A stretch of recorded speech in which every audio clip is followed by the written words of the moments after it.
بیلک کا ایک خوبصورت منظر. سامنے میرے اوشن ہے اور یہاں یہ ایک پارک بنا ہوا ہے. یہ ایک نہر بھی بہہ رہی ہے مگر یہ آرٹیفیشل نہر ہے جو کہ پانی کو کنٹرول کرتی ہے، شہر کے پانی کو لا کر سمندر میں ڈراپ کرتی ہے. ہمارے یہاں ہمارے ملکوں میں یہ ہوتا ہے کہ یہ نہروں پہ جو ہے نا قبضہ ہو جاتا ہے اور اس کے اوپر کنسٹرکشن ہو جاتی ہے. تو کیا ہوتا ہے کہ بعد میں پھر شہری وہ پانی میں گاڑیاں دوڑا رہے ہوتے ہیں یا چلا رہے ہوتے ہیں یا کشتیوں کی طرح بہا رہے ہوتے ہیں.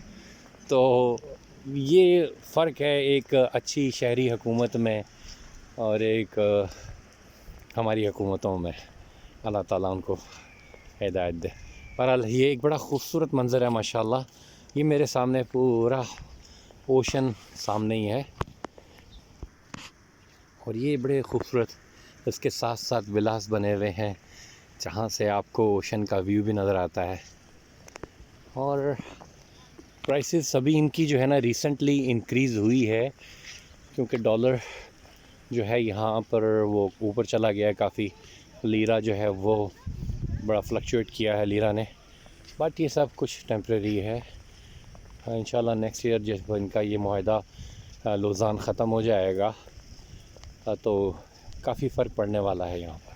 تو it's a good time to buy the property here right now in Istanbul. So there are several areas which you can choose. You know, the Beylikduzu is one of the area here which is near to ocean, so beautiful. And then now the new upcoming areas are like Arnavatkoy, which is much open area, also cheaper to buy the property.